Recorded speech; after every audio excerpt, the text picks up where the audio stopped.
안녕하세요. 매일같이 사연을 듣기만 하다가 큰맘 먹고 제 사연을 글로 쓰게 된 36살 된 여자입니다. 저도 제가 이곳을 찾아와 이야기만 듣고 가기만 반복했지, 제가 제 이야기를 여러분께 소개하게 될 거라고는 상상도 하지 못했습니다. 사실 저는 그동안 제가 참고 살면 된다고 생각을 하고 다른 분들의 용기 있는 결심을 응원하기만 했었는데요. 이제는 제가 그 응원을 전해받아야 할 시간인 것 같습니다.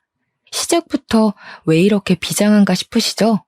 물론 기상천외한 사건 사고가 많이들 있으니까 제 이야기가 그저 그런 평범한 일상이라고 생각이 드실지도 모르겠습니다.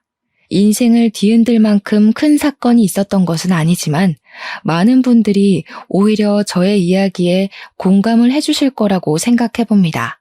원래 옆집 이야기가 제일 재밌고 친구들 싸움이 제일 흥미진진한 이야기인 것처럼 저도 여러분의 이웃으로서 속 시원한 이야기를 소개해드리고 싶습니다. 항상 시댁이라는 존재는 내로남불. 내가 하면 로맨스, 남이 하면 불륜이라는 말이 딱 어울리게 행동을 하는지 모르겠습니다. 정말 끝판왕을 확인했다고나 할까요? 어마어마한 우리 시댁의 이야기, 지금부터 시작할 테니 마음 단단히 먹고 저와 함께 빠르게 출발해 보도록 하시죠. 말로만 듣던 웰컴 투 시월드라는 이야기는 저와 전혀 상관없는 이야기일 것이라고 생각하면서 평생을 살아왔습니다. 저도 구김살 없이 자랐고 할 말 다 하는 성격을 가지고 있었기 때문에 내로남불 같은 건 제 주위에서 일어난 적도 없었고요. 항상 제가 나서서 일을 해결하곤 했거든요. 뭐랄까, 사내로 태어났으면 장군감이다 싶은 사람, 그게 바로 접니다. 우리 부모님께서는 제가 사내대장부 같은 성격을 하고 있었으니 어디 내놔도 걱정 없다고 하셨었고요.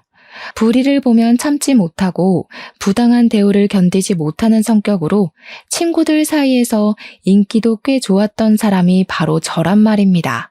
그런데 제가 진짜 생각만 해도 속이 답답한 시댁과 인연을 맺게 되었고 내로남불의 끝을 확인하고 혀를 내두르게 되었습니다. 저랑 남편은 선을 봐서 결혼을 하게 되었는데 서로의 집안이 평범하게 잘 맞았고 어디 하나 모자라거나 과한 점이 없었기에 잘 맞는 사람이라고 생각했습니다. 가족과 가족 간의 화합이다 보니까 한 집안이 너무 치우치면 결실을 맺기 힘들다고 하는데 저희 두 사람은 정말 평범한 집안에서 태어나 평범하게 자라왔기에 별 문제가 되지 않았습니다. 거기다가 남편이 순둥하고 둥글게 살자는 사람이고 어떻게 보면 묻어내서 같이 살기엔 안성맞춤이라고 생각을 하게 되었습니다. 물론 그 순한 성격이라는 게 결혼해서는 답답하고 미련하게 느껴진다는 걸 몰랐죠. 네, 몰랐습니다. 어쩜 그렇게 싫은 소리 한 번을 못하고 끙끙거리면서 해달라는 걸 다 들어주고 앉아있는지 제 속이 터져서 죽을 뻔한 적이 한두 번이 아니라니까요. 남편이랑 결혼을 준비할 때만 해도 우리 두 사람이 평생 검은 머리 팥불이 될 때까지 행복하게 살 것이라 믿어 의심치 않았습니다. 남편이랑 처음 부딪히게 된 사건은 결혼식을 코앞에 두고 신혼집을 얻으려고 이리저리 발품을 팔고 있을 때였습니다. 남편은 신혼집을 얻을 때 서울 외곽 쪽으로 집을 얻자고 박박 우겨댔고 저는 그런 남편의 말을 깡그리 무시하고 있었습니다. 당연히 외곽 쪽으로 가게 되면 교통도 불편하거니와 출퇴근이 너무 멀고 차도 막히고 대중교통에는 사람이 잔뜩 몰렸기 때문입니다. 무엇보다 저는 친정 쪽 근처에 집을 얻고 싶다는 생각이 강하게 있었기 때문에 친정과 매우 멀어지는 외곽 쪽은 아예 후보에도 없었던 지역이었습니다. 남편 회사가 외곽 쪽이랑 가까우냐? 그것도 아니랍니다. 오히려 남편 회사는 저희 회사와 더 가까웠기 때문에 외곽으로 나가면 남편 또한 억수로 거리가 멀어지는 건 똑같았습니다. 거기다가 나중에 아이라도 낳게 된다면 친정에 맡기기가 편하니까 당연히 여자라면 친정 근처에 살고 싶은 마음이 가득하지 않겠습니까? 근데 남편은 시댁이랑은 거리가 멀어지고 친정이랑만 가까우면 시모가 서운해할 거라면서 둘 다 거리가 먼 외곽으로 가자고 하는 겁니다. 싫다고 제가 박박 우기면서 의견 차이가 좁혀지지 않는 와중에 저희 부모님께서 집을 얻을 때 돈을 보태주겠으니 친정 근처로 오라고 말씀을 하셨습니다. 남편도 대출이 부담되고 돈이 더 급했던 터라 알겠다고 하고 결국에는 친정 근처로 집을 얻게 되었습니다. 그랬더니 시모가 나한테 어떻게 친정 근처로 냉큼 갈 수가 있냐? 친정에서 돈을 지원해준다고 했어도 시댁 옆에 살겠다고 이야기를 해야 하는 거 아니냐고 핀잔을 주셨습니다. 알고 보니까 시모가 외곽 쪽으로 이사를 가려고 알아보고 있었다고 하더라고요. 근데 저희가 친정 근처로 가니 외곽으로 이사를 가지 않겠다고 하더라고요. 신혼집을 그쪽으로 얻었으면 남편과 시모의 농간에 제대로 놀아날 뻔했던 것이었습니다. 친정집은 지금 시댁이 사는 동네보다 집값이 더 비쌌거든요. 재개발해서 아파트도 전부 새 것이었고요. 저는 뒤통수를 맞은 느낌이 드는 걸 지울 수 없었지만 결과적으로 일이 벌어진 건 아니어서 참았습니다. 남편에게는 누나, 그러니까 손이 신우가 하나 있었는데 저와 남편이 결혼을 하기 전에 신우가 이혼을 한 번 하고 애 딸린 남자와 재혼을 한 상태였습니다. 그러니까 신우가 키우는 아이, 시조카는 친자식이 아니었는데 진짜 이 기집애도 시자가 붙은 조카라고 대박 여우더라고요. 저한테는 오빠가 하나 있었는데 오빠랑 저랑 나이 차이가 10살이나 났습니다. 터울이 꽤 크죠? 제가 늦둥이였거든요. 오빠는 일찍 결혼을 했기 때문에 조카가 중학생이 되었는데 결혼하기 바로 전에 중학생이 된 기념으로 제가 좋은 선물을 하나 해주고 싶었습니다. 어떤 선물을 해줄까 고민했는데 실용성 있는 선물이 좋겠다 싶어서 제 친조카이니까 휴대폰을 선물로 사주게 되었습니다. 휴대폰을 바꿔야 할 시기가 오기도 했고 요즘 아이들이 어떤 휴대폰을 쓰냐에 따라서 인기의 척도가 바뀐다는 이야기를 들었거든요. 그래서 조카에게 휴대폰을 사주고 아껴서 조심히 쓰라고 신신당부를 했습니다. 그 이후에 결혼을 했고 시댁에 밥을 먹으러 갔는데 시조카가 입이 대빨 나와서 밥을 먹는 둥 마는 둥 하고 있더라고요. 신우는 그런 시조카를 무시하고 있고 저는 분위기가 이상해서 시조카에게 무슨 일이 있길래 그렇게 불만이 가득한 얼굴로 밥을 먹고 있냐고 물어보았습니다. 아니 글쎄, 우리 딸이 이번에 초등학교 6학년이 됐잖아. 근데 친구들이 전부 사과폰인지 뭔지를 쓴다고 그걸로 바꿔달라고 조르잖아. 가격이 무려 130만 원인데 내가 그걸 어떻게 사줘? 비싼 거는 못 사주지. 아, 사과폰? 이번에 처조카 선물해준 그 핸드폰 말하나 보다. 이번에 처조카가 중학생이 됐거든. 그래서 선물로 하나 사줬었지? 진짜요? 저도 그거 가지고 싶어요, 숙모. 저도 초등학교 6학년 올라간 기념으로 사과폰 사주세요. 네? 그러면 민지도 중학생이 되면 숙모가 생각해 볼게. 숙모, 1년만 더 지나면 중학생 되는데 그냥 저 지금 사주시면 안 돼요? 친구들 다 가지고 있는데 저만 없으면 왕따 당한단 말이에요. 숙모 설마 제가 왕따 당하기를 바라시는 거 아니죠? 숙모네 조카랑 저랑 차별하시고 그러면 저 서운해요.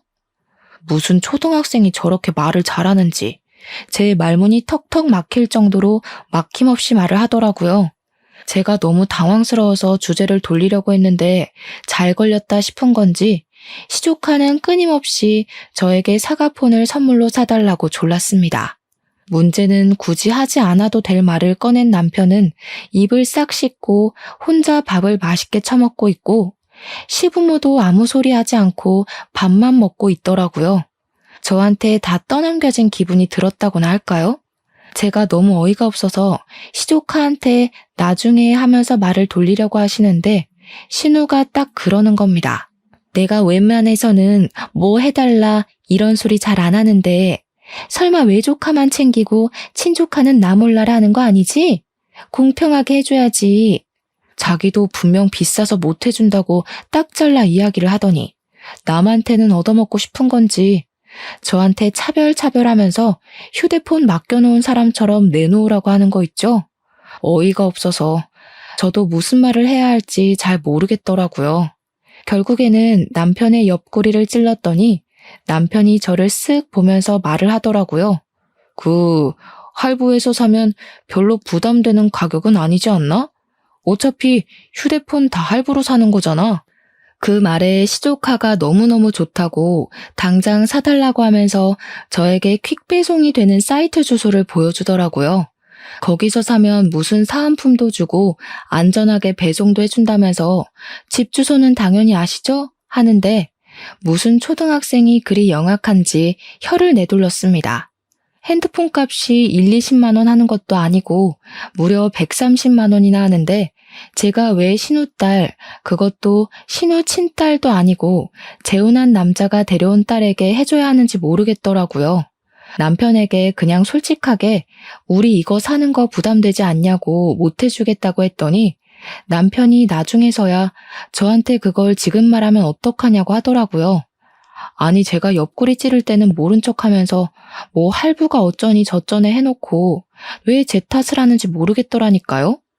사람이 착한 거랑 미련한 건 차이가 있는 법인데 남편은 미련 수준이 아니라 아주 미련 할아버지가 붙은 수준이었습니다. 답답해 죽겠더라고요. 제가 남편에게 옆구리 찌르지 않았냐고 딱 잘라서 시조카한테 못 사준다고 거절을 했어야지 했더니 왜 자기한테 떠넘기냐고 하는 겁니다. 자기가 싫은 소리 못하고 거절 못하는 거 알면서 옆구리를 찌른 것 자체가 잘못된 거라는 식으로 말을 하는 거예요. 아니 싫은 소리가 아니라 이건 딱 잘라서 너무 고가의 제품이니 나중에 크면 사주겠다는 식으로 돌려서 말했어야 하는 거라고 남편에게 훈계를 했습니다. 그랬더니 저한테 그러면 외조카에게는 왜 사준 거냐고 차별 맞잖아. 차별 이딴 소리를 짓거리는 게 아니겠습니까? 저는 남편에게 그래 내가 내 조카 사주는 건 그렇다 치고 네 조카의 핸드폰까지 왜 내가 사줘야 하냐고 네 용돈에서 사주라고 했더니 구시렁거리더라고요. 남들에게 싫은 소리 못한다고 하더니 나한테는 잘만 하네. 나한테 하는 것처럼 너네 누나한테 말을 하라고 비꼬아줬습니다. 그러니까 지도 좀 겸연쩍었던 건지 뭔지 지 용돈에서 할부로 사주더라고요. 근데 그 휴대폰 주자마자 신우가 나한테 이런 비싼 걸 사주다니 너무 고맙다면서 잘 쓰겠다고 신이 나서 말을 하더라고요. 그도 그냥 씩 웃으면서 아니라고 그거 남편이 조카 사주겠다고 자기 용돈으로 사준 거라고 했더니 신우가 갑자기 입을 합 다물더라고요. 자기 동생이 산 게 맞냐면서 아니 올케는 뭐하고 내 동생이 이걸 사? 하면서 뾰족하게 나를 세워서 이야기를 하는 게 아니겠습니까? 진짜 어이가 없어서. 그러니까 공짜로 선물 받고 싶은데 자기 가족이 아니라 저에게 받고 싶었던 것입니다. 굳이 저를 고집하는 이유가 뭐겠습니까? 제 동생 돈은 아깝고 제 돈은 안 아깝다 이거죠. 그래서 신우에게 너 돈 내 돈이 어디 있는 거냐고 부부니까 다 같이 쓰는 거라고 각자 자기 조카 챙기면 서로 정도 싹 트고 좋지 않겠냐고 말했습니다. 신우가 저에게 완전 정색을 하고 알겠다고 한마디 딱 하더니 시모에게 가서 치사하게 싹 다 잃은 거 있죠? 진짜 입도 어찌나 가벼운지. 시모가 저한테 전화를 해서는 우리 아들이 용돈 받아서 쓰는 것도 화가 나서 죽겠는데 그 돈 쪼개서 애 휴대폰을 사주는 게 말이 되냐고 하더라고요. 무려 130만 원짜리를 용돈에서 어떻게 사주냐고 우리 아들은 굶으라는 거냐면서 막 화를 내는 거예요, 글쎄. 시모에게도 도대체 뭐가 문제냐고.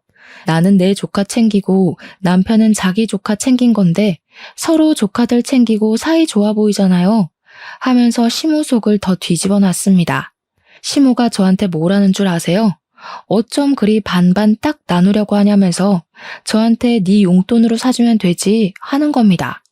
저도 웃으면서 제가 왜요? 하고 말을 했더니 시모가 저한테 말을 싹 수 없게 해서 열이 받아서 더는 통화 못하겠다고 전화를 끊어버리더라고요. 그러고는 남편한테 전화를 해가지고 우리 아들 불쌍해서 어쩌니 용돈 받아 쓰는 것도 마음 아파 죽겠는데 130만 원 할부금을 무슨 수로 갚니? 했나 보더라고요. 남편이 저한테 와서는 도대체 시모한테 무슨 소리를 어떻게 했길래 직접 전화가 와서 자기한테 곡소리를 내냐고 하더라고요.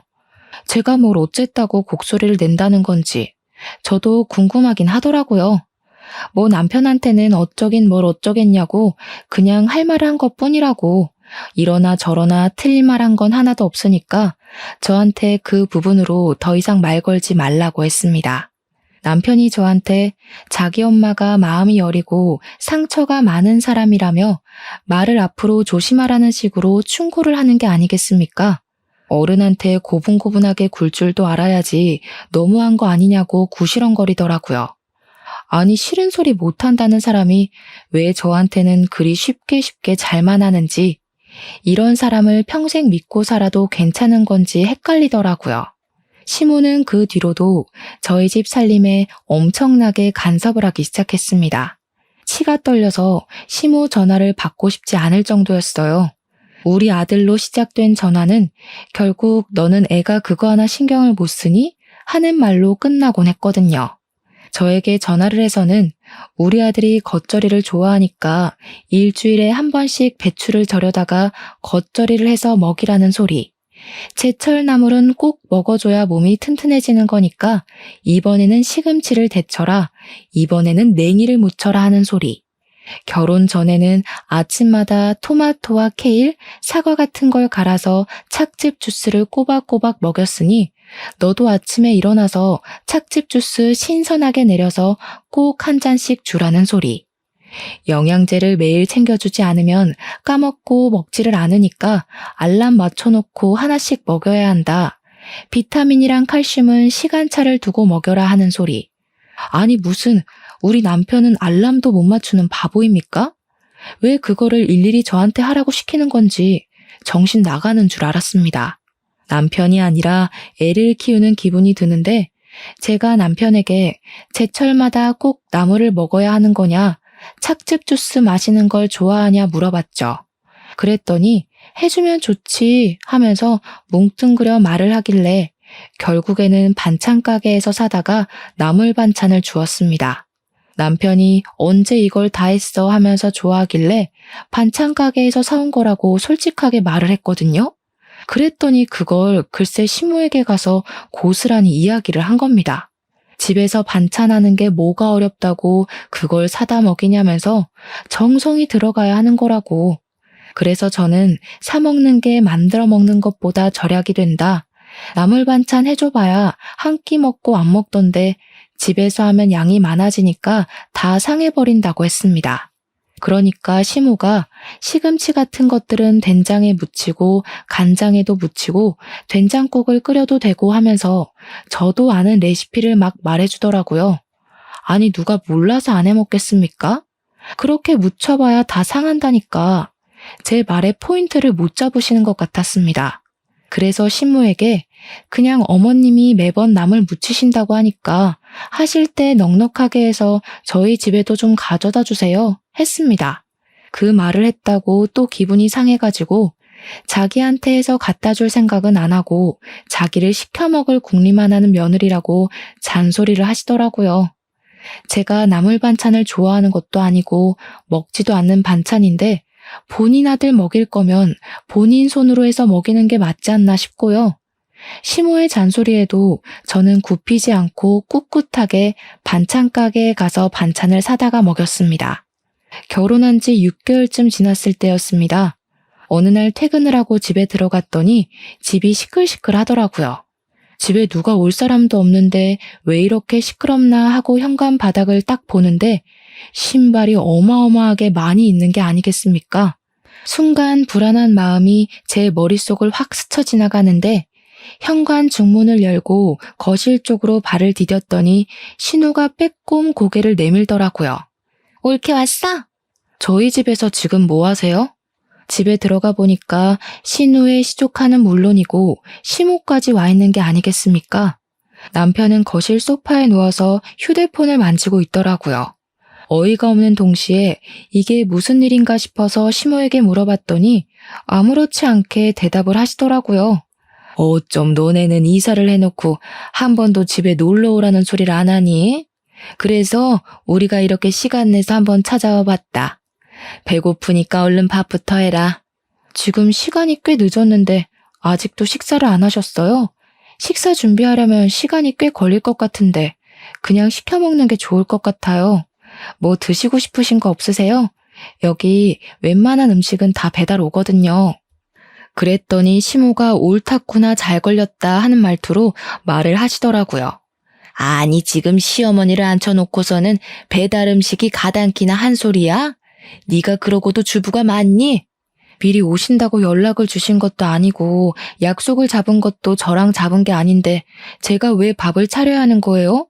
재료도 없고 집에 먹을 것도 없어요. 아니 옳게 말을 조금 거칠게 하는 경향이 있네? 당연히 주부가 남편 밥을 챙겨야지. 먹을 게 없으면 어쩌라는 건데? 저는 주부가 직업이 아닌데요? 엄연히 직장이 있는 사람이에요. 저 4대 보험도 되거든요? 그러는 신우는 아주버님 밥 안 챙기고 여기서 뭐 하시는 거예요? 어머님도 집에 가셔서 아버님 식사 챙겨주셔야 하는 거 아닌가요? 그러니까 신우도 시모도 입을 싹 다물더라고요. 그러길래 도대체 왜 저를 못 잡아먹어서 안달인지 모르겠다니까요. 신우도 괜히 민망한지 자기 남편은 밖에서 밥 먹고 온다고 했다고 조용히 말을 하더라고요. 그러니까요. 아주버님도 밖에서 저녁 사드시고 온다는데 저희는 왜 사 먹으면 안 되냐고요. 아유 말대답. 너네가 평소에 뭐 해먹고 사는지 궁금하니까 밥 한번 차려봐. 짜증이 확 나고 저러는 이유가 투명하게 보여서 그냥 라면 5개를 끓이고 반찬 가게에서 사온 나물이랑 김치를 꺼냈습니다. 김치도 일부러 보란 듯이 대형마트에서 파는 봉지김치를 꺼냈더니 시모가 기겁을 하면서 이런 중국산 김치를 먹는 거냐고 화를 내는 게 아니겠습니까? 대기업 마크가 떡하니 찍혀 있는데 중국산은 무슨 얼어 죽을 중국산이라는 건지. 어머님, 땡땡 기업 모르세요? 대한민국 10대 기업 안에 드는 땡땡 기업이요. 이 김치 거기 회사에서 나온 건데 국산 김치가 어떻게 중국 김치예요? 너무 재밌다. 그럼 땡땡 기업이 중국 기업이라는 소리예요? 어디 가서 그런 이야기 하시면 큰일 나요. 그랬더니 시모가 자기는 라면 안 먹는다고 밥 달라고 하기에 저쪽에 가시면 즉석밥 있으니까 데워 드시라고 했습니다. 저도 열이 받으니까 막 나가게 되더라고요. 말을 뱉으면서도 어찌나 속이 시원하던지 정말. 제가 룰루랄라 공격들을 다 받아쳐내니까 작전을 바꾼 건지 뭔지 시모가 아이고 우리 아들 불쌍해서 어떡해 하는 겁니다. 불쌍한 우리 아들, 엄마가 옆에 딱 붙어서 살았어야 밥도 챙겨주고 하는 건데. 그래, 이건 올케가 좀 너무했다. 다른 것도 아니고 라면 하나 딱 끓여주는 거야? 맛만 좋은데 왜 그래? 와, 숙모, 라면 진짜 잘 끓이시네요. 쩐다 쩔어. 면 꼬들꼬들한 거 봐. 그 와중에 시조카는 맛있다면서 신나서 라면을 먹더라고요. 이게 사과폰의 힘인가 싶기도 했습니다. 그날 그렇게 라면만 먹고 돌아간 시모는 이가 갈렸는지 한동안 잔소리도 하지 않으셨습니다. 또 시간이 조금 흐르고 저희 친오빠가 중학교 들어간 딸이 첫째인데 이번에 둘째 아들을 아주 큰 터울을 가지고 낳게 되었습니다. 나이 차이가 꽤 많이 나는 늦둥이인데 부부 금술이 좋아서 그런 건지 예상치 못한 아이가 떡하니 생겼고 이것 또한 축복이라면서 아이를 무리해서 출산하게 되었습니다. 아들을 낳았다면서 당연히 우리 집에서도 무척이나 좋아하셨고 저도 선물을 챙겨서 둘째 조카를 보러 가고 했습니다. 근데 그 소식을 시댁에서 들은 건지 저한테 시모가 대뜸 전화를 하지 않겠습니까? 그러더니 저에게 집 근처에 백화점이 있냐고 물어보시더라고요. 그래서 백화점 있다고 15분 거리에 있는데 무슨 일이시냐, 뭐 필요한 게 있으시냐 상투적인 질문을 드렸습니다. 그랬더니 백화점 지하 코너에 가면 비싸고 질이 엄청 좋은 과일들이 많이 나왔을 거라고 하시더라고요. 지금이 뭐 사과가 제철이니 어쩌니 하시는데 왜 그러시나 싶었죠. 사과가 드시고 싶어서 사오라는 이야기를 돌려 하시는 건가 했는데 저한테 그 과일을 사다가 전용 세제 말고 식초물에 깨끗하게 씻으라고 하더라고요. 과일 세척 세제를 쓰면 뭐 나쁜 성분이 섞여 있을 수밖에 없거니와 깨끗하게 다 씻겨 내려가지 않는다 어쩐다 하면서요. 그 이후에 믹서기 같은 곳에다가 갈면 건더기가 생긴다면서 저에게 깨끗하게 씻은 과일을 강판에다가 정성스럽게 갈아 내리라고 하셨습니다. 순간 우리 둘째 조카를 챙기라고 이러시는 건가 싶어서 아직 너무 신생아라서 과일은 먹을 수 없다고 이야기를 했더니 시모가 응? 하시더라고요. 뭔 소리를 하는 게냐?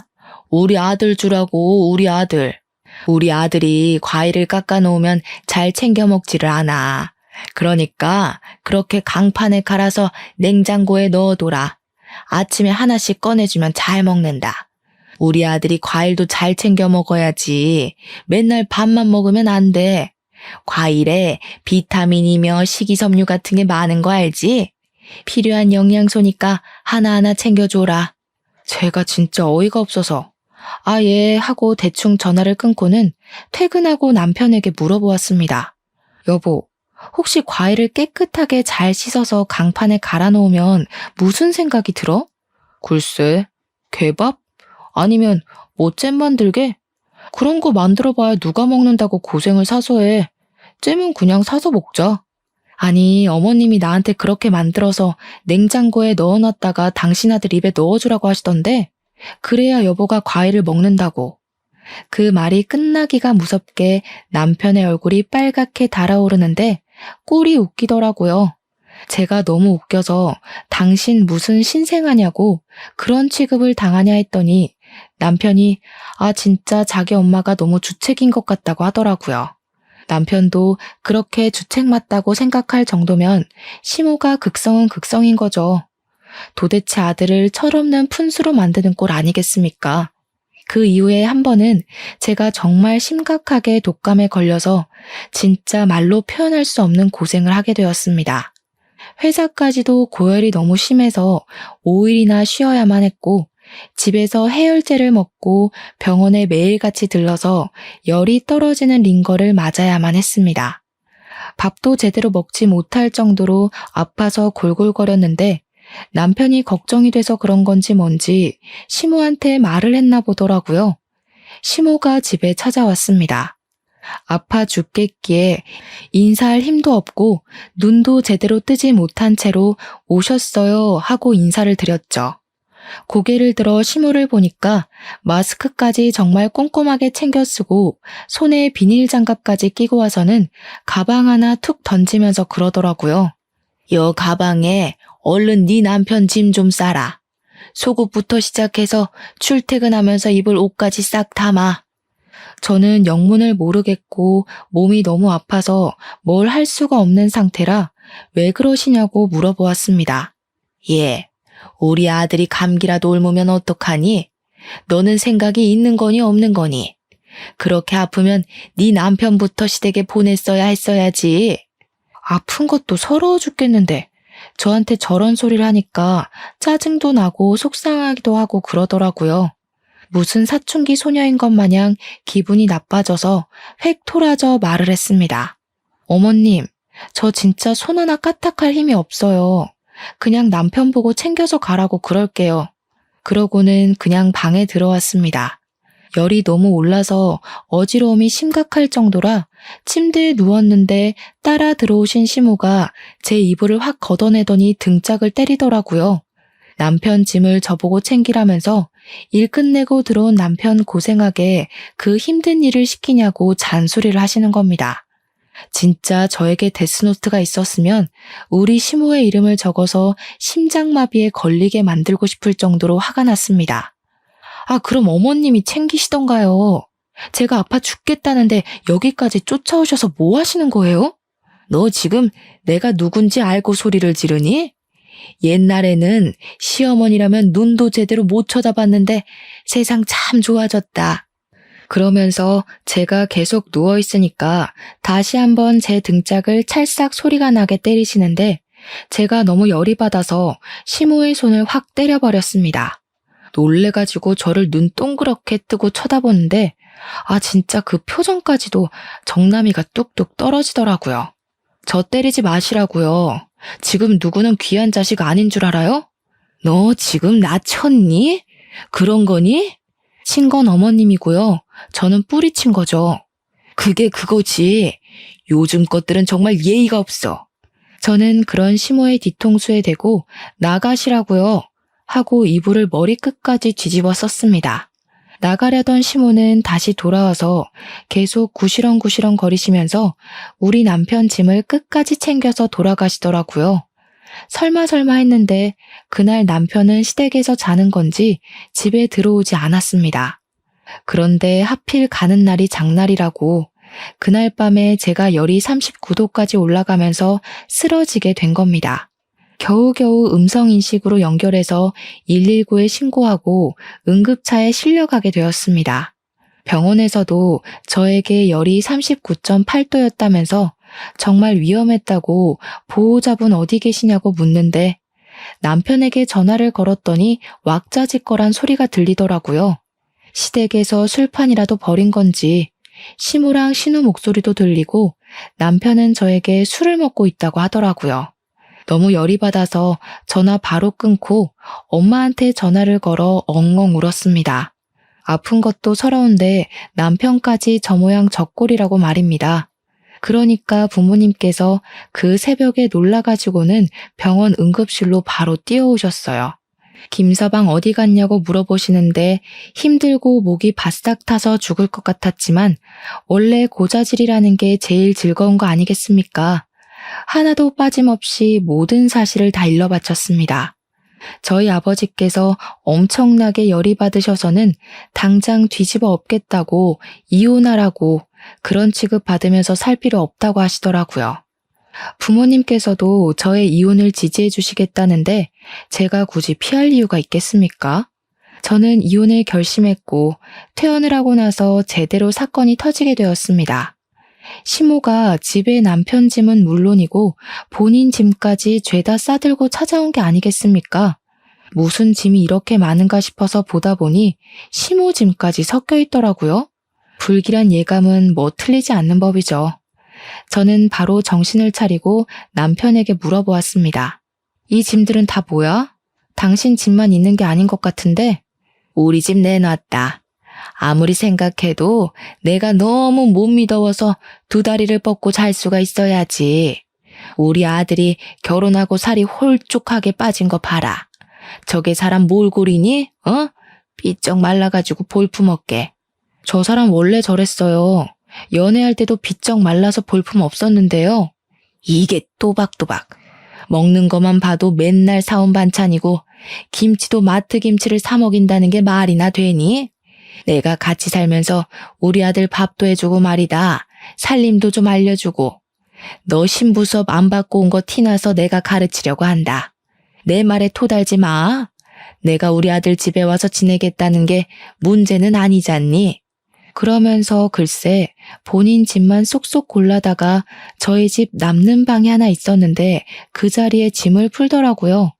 제가 너무 황당해가지고 이건 아닌 것 같다고 했습니다.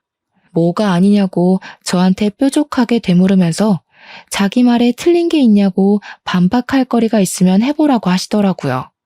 물론 뭐 시모 말이 틀린 말은 아니죠. 반찬 사 먹고 김치 사 먹는 게 근데 그게 왜요? 요즘 누가 일일이 하나요? 아무리 아들 집이라고 해도 며느리가 있는데 저랑 상의도 없이 갑자기 같이 살겠다고 하는 건 아닌 것 같아요. 그럼 어쩌니? 이미 우리 집은 내놨는데. 네 시아버지는 평생 수원이 강원도에서 감자 농사 짓는 거였거든? 그래서 강원도에 마당 딸린 집 알아보고 있다. 나는 도시에서 살아야 하는 사람이라 여기 와서 지내기로 결정했어. 내가 우리 아들 집에 오는데 네 의견은 별로 필요 없는 것 같은데? 내 배로 낳은 자식 내가 끼고 살겠다는데 왜? 완전히 뒤통수 제대로 맞은 느낌이 들어서 남편에게 뭐라고 말 좀 해보라고 아니면 내가 알아들을 수 있게 설명이라도 해보라고 했습니다. 그랬더니 남편이 천하태평 묵사발에 밥 말아먹는 소리를 하더라고요. 엄마는 도시 살고 싶어하고 아빠는 시골 살고 싶어하고 딱 아기가 맞잖아. 엄마 혼자 살면 외롭기도 하고 같이 살면 좋고 그리고 우리 맞벌이 하니까 밥 해먹기도 쉽지 않았는데 엄마랑 같이 있으면 편하긴 하겠지. 쪽수로 밀어붙이기로 결심을 한 건지 뭔지 두 명이서 밀고 들어오며 박박 우기니까 제가 집을 나가지 않는 이상 답이 나지 않겠더라고요. 당장 친정에 가기도 애매하고 해서 일단 쫓아내봐야겠다고 생각만 했습니다. 근데 다음날 퇴근하고 집으로 오니 남편의 말대로 밥이 차려져 있기는 개뿔, 재료만 수북히 쌓여 있더라고요. 이게 다 뭔가 싶어서 시모를 바라보았습니다. 그러니 시모가 저에게 타이밍 맞춰서 잘 왔다면서 이제 밥을 하자고 하더니 양파를 썰어라, 국을 해라, 볶아라, 감봐라, 차려라 난리를 부렸어요. 이게 남편이 말하는 밥 해주러 온 시모인 건가 싶어서 멍하니 남편을 바라보았죠. 그저 시모는 제가 하는 걸 지켜보러 온 사람이었습니다. 그러면서 우리 아들은 적어도 오첩밥상은 있어야 한다면서 저에게 앞으로 반찬 신경을 쓰라고 이야기를 하는 것이 아니겠습니까? 내일은 사골국을 먹어야겠다고 하면서 핏물을 이미 빼놓고 있다며 아침 5시에 일어나서 출근 전까지 푹 고아놓으라고 하시더라고요. 제정신인가요? 저는 출근해야 하는 사람인데 제가 당연히 못하겠다고 말을 하니까 제 등짝을 때리면서 시어머니가 시키는데 어디서 토를 다냐고 하더라고요. 일단 무시하고 잠을 잤거든요. 아침에 알람도 일부러 안 해놓고 잤는데 갑자기 5시에 시모가 안방문을 벌컥 열고 들어와서는 저를 깨우는 겁니다. 그놈의 사골국 끓이라고요. 진짜 욕이 절로 나오는 거 있죠? 너무 열받아서 남편까지 깨웠더니 시모가 또 제 등짝을 때리면서 어디 잠자는 남편을 깨우냐고 하더라고요. 제가 그날 사골국 끓이면서 이혼을 결심했는데 이대로 쉽게 놓아주면 너무 억울하지 않겠습니까? 바로 그날 저도 친정 부모님을 호출했습니다. 그간 있었던 사정 설명을 다 하고 짐 싸들고 오라고 했더니 아빠랑 엄마랑 둘 다 벼르고 있었는지 본때를 보여준다고 하더라고요. 그날 퇴근하고 부모님이랑 같이 집에 가니까 시모랑 남편이 엄청나게 당황하더라고요. 그래서 저도 웃으면서 우리 엄마 아빠도 같이 살면 좋지 뭐 했습니다. 아니 이렇게 말도 없이 사돈 어른도 말도 없이 찾아오셨다면서요. 저희 집은 제가 요리를 하기 때문에 오늘 저녁은 제가 차리도록 하겠습니다. 그러니 시모가 안절부절 가만히 있지를 못하더라고요. 막 며느리가 하면 되는데 하면서 당연스럽게 저를 쳐다보는데 우리 엄마가 그러셨습니다. 어디 우리 귀한 딸 손에 물을 묻히라고 하십니까? 김서방, 자네는 뭘 그리 몰뚱히 서 있나? 당장 와서 마늘부터 까. 그러자 시모가 자기가 하겠다고 두 팔 걷고 나서는 거 저희 어머니께서 꾹 눌러 앉히셨습니다. 저희 어머니 팔 힘이 장사시거든요. 여자가 왜 주방에 들어갑니까? 그거 다 옛날 말이죠. 김서방, 자네가 들어와서 하게나. 남편은 TV 보면서 탱자탱자 쉬려고 했다가 저희 부모님 때문에 쉬지도 못하고 꼼짝없이 끌려서 그날 밤 내내 요리하고 설거지하고 빨래 정리를 했습니다. 그리고 뻗어서 자려고 하는데 시모가 슬쩍 와서 말을 하더라고요. 사돈댁은 언제 집에 가시니? 가긴 어딜 가세요. 저희 부모님도 집 부동산에 내놓고 오신 건데요. 시모가 부들부들 떠는데 뭐 어쩌겠습니까? 시모가 방에 들어가려고 하니까 그제야 남편이 저희 집에 남는 방이 없어서 하면서 웃더라고요. 한마디로 이제 집으로 돌아가시죠 하는 말이었습니다. 밤도 많이 늦었는데 집에 가셔서 주무시는 게 좋지 않을까요? 우리 집 내놓고 왔다니까. 거기 벌써 집 보러 오고 난리도 아니야. 우린 거실에서 잘게. 그러시더니 집에서 가지고 오신 이불을 떡하니 펼치시더라고요. 남편이 저를 보면서 입모양으로 어떻게 좀 해보라고 하는데 제가 왜 그래야 하죠? 뭘 어떻게 해. 엄마 아빠 같이 살면 좋지. 나중에 우리 애도 다 봐주실 텐데. 우리 엄마 있잖아. 어제 못 봤어? 하나하나 나 시키시던 거? 그리고 새벽 4시 30분에 아빠가 안방에 들어와서 남편을 깨우기 시작했습니다. 남편이 비몽사몽에 왜 그러시냐고 주말인데 하고 대꾸를 했죠. 남자가 이 시간까지 자는 게 말이 돼? 일단 나랑 나가서 운동이라도 좀 하세. 자네 놈이 일이 비실비실해서 되겠어? 이러니까 손주 소식이 없지. 눈곱도 떼지 못한 남편을 끌고 나가서 동네 산을 뛰고 오셨다더라고요. 남편이 헉헉거릴 때마다 등짝을 때리면서 뛰어, 뛰어 하셨다는데 저희 아버지 취미로 마라톤 하시는 분이시거든요. 남편이 완전 녹초가 되어서 들어오니까 시모가 화들짝 놀라고 아버지께서는 이제 밥하자 하시더니 남편한테 요리시키더라고요. 아침 먹고 남편이 잠을 좀 자겠다고 하니까 아버지께서 점심 준비를 해야지 무슨 잠을 자냐고 점심에는 육개장 끓이자고 재료 손질부터 하자고 하시더라고요. 그러면서 남편 점심 먹고 설거지할 때까지 못 쉬게 했습니다. 시모는 발 동동 구르는데 아빠가 집안꼴이 이게 뭐냐면서 대청소하게 여자들은 나가서 커피라도 마시고 오라고 하더라고요. 남편은 울상으로 저를 바라보는데 파이팅 한번 해주고 엄마 팔짱 끼고 나왔습니다. 예, 정말 해도 너무한 거 아니니? 주말인데 우리 아들 쉬지도 못하고. 어머, 우리 딸 이야기 들어보니까 지금까지는 우리 딸이 다 했다는데요? 그러면서 엄마랑 시모랑 다툼이 일어나기 시작했고 저는 당연히 엄마 편을 들었습니다.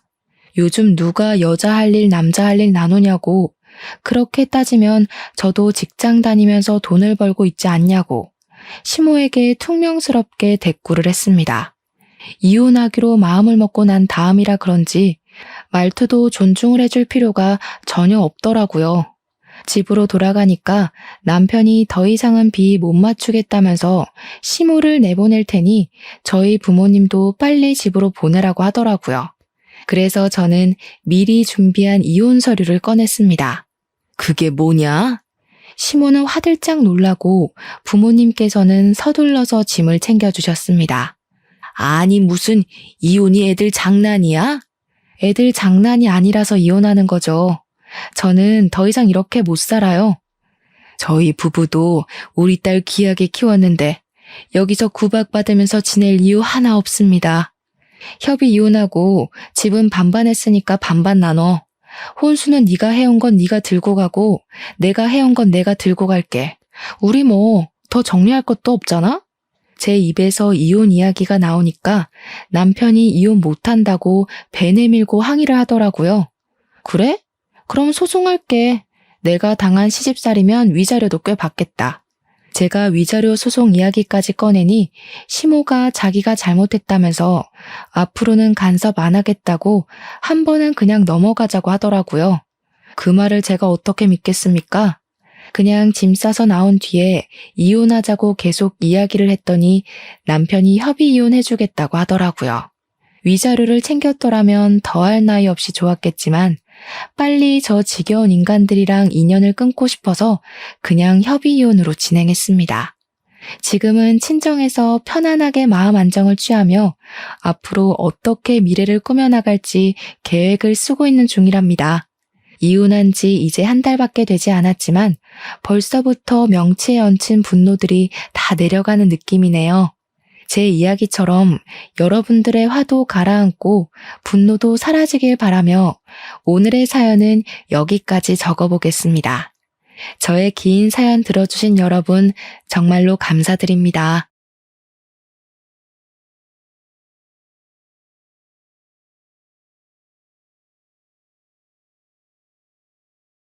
안녕하세요.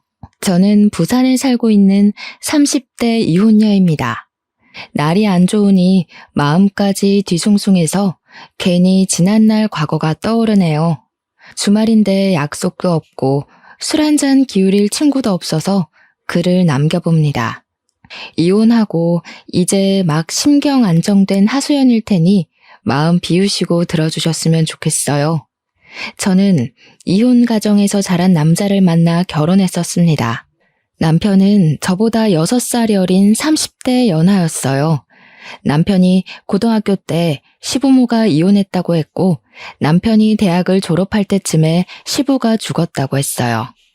그 덕분에 시부의 자산이 남편에게 상속되었는데 그 돈으로 남편은 대학 졸업 후 식당 사업을 꾸렸다고 합니다. 시모랑 같이 살면서 남편이 벌어오는 수익으로 둘이 먹고 지냈다고 해요. 시모가 일을 한번 해본 적 없는 사람이라 시모한테는 오직 가진 집이 전부였고 남편한테 용돈 받고 나라에서 주는 노인연금도 받고 산다고 했습니다. 어찌 보면 이혼 가정이었던 것 치고 홀로 벌이하는 것 치고 잘 먹고 잘 살았다고 말할 수 있는 형편이었어요. 물론 깊은 내막을 보면 시모는 자기가 가지고 있는 집 말고는 남편에게 물려준 재산 같은 건 없는 사람이었습니다. 반대로 저는 친정이 경제적으로 잘 살아요. 친정에서 갖고 있는 건물도 있고 저희 아빠가 젊은 시절 좀 열심히 살아서 사업도 꽤나 크게 운영 중이십니다. 그래서 남편의 집안 형편이 저희 집에 비해 현저히 떨어지는 걸 알면서도 저는 남편 하나만 보고 결혼을 결정했습니다. 제가 돈이 궁해서 부부의 연을 맺으려던 건 아니었기 때문에 그 부부에 대해 좀 쉽게 생각을 했던 것 같아요. 그래도 형편 말고는 남편도 시모도 다 괜찮은 사람들이었습니다. 사람이 괜찮다면 뭔들 문제가 되겠어요. 시모를 만났던 날은 아직도 기억이 생생하게 나는데 첫인상이 나쁘지 않았어요. 저희 엄마보다 키도 작으시고 고생 한 번 안 해본 사람처럼 전체적으로 곱상한 분위기가 났습니다. 그래도 어른은 어른인지라 결혼에 대해 확실히 짚고 가고자 하는 모습도 있었는데요. 시모가 첫 만남부터 돈 문제로 얘기를 꺼내더라고요. 보다시피 우리가 가진 게 없어요. 원래부터 잘 사는 집이 아니었는데 내가 이혼까지 하는 바람에 완전 빈털터리가 됐어. 그나마 아들 아빠 되는 사람 보험금이랑 유산이 와서 아들이 사업 시작한 거지. 그것도 없었으면 완전 갓에 기울었을 거예요. 그래서 내가 우리 아들 결혼할 때 아무것도 못 해줘요. 그래도 괜찮겠어요? 제가 남편 돈 보고 결혼했다면 진작에 연애를 시작도 안 했을 겁니다.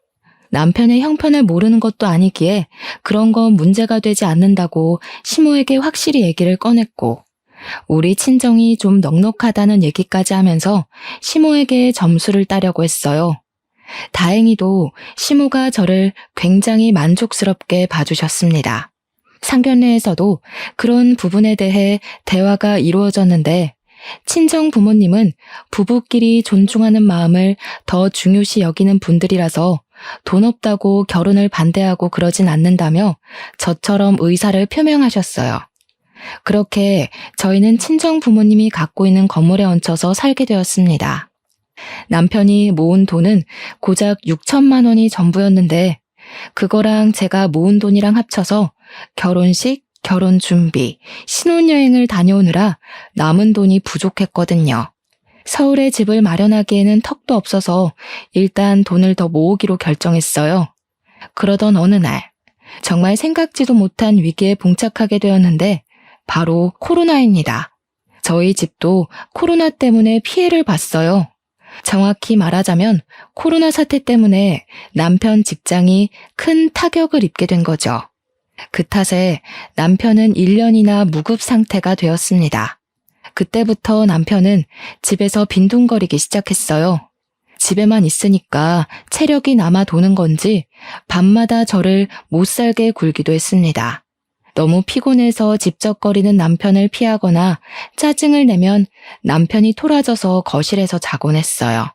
제가 다음 날에 겨우 달래줘야 남편도 제게 사과를 해오는 식으로 지내왔습니다.